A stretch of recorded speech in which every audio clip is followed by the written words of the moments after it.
Guten Tag. Wie kann ich Ihnen helfen?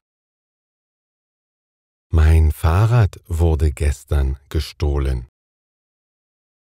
Tut mir leid zu hören. Wo wurde das Fahrrad gestohlen?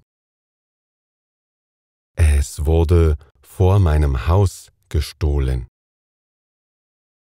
Es war an einem Fahrradständer angeschlossen. Wie hatten Sie das Fahrrad gesichert? Ich hatte ein sehr robustes Schloss benutzt. Ich verstehe nicht, wie es trotzdem gestohlen werden konnte. Haben Sie jemand gesehen, der sich verdächtig verhalten hat? Nein, ich war nicht zu Hause, als der Diebstahl passiert ist.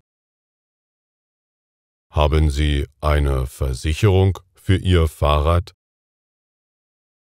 Ja, ich habe eine Diebstahlversicherung. Wir werden unser Bestes tun, um es wiederzufinden. Haben Sie das Fahrrad registriert? Ja, ich habe es registriert. Ich habe hier alle erforderlichen Unterlagen. Sehr gut. Das erleichtert die Identifizierung des Fahrrads. Ich hoffe wirklich, dass Sie es finden. Das Fahrrad bedeutet mir viel. Wir werden hart daran arbeiten, den Dieb zu fassen. Vielen Dank für Ihre Hilfe. Das ist mein Job. Ich melde mich bei Ihnen, sobald wir Neuigkeiten haben. Das ist sehr nett von Ihnen.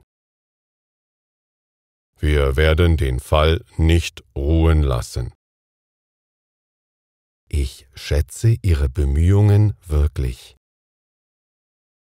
Ich werde mein Bestes geben, um Ihnen zu helfen.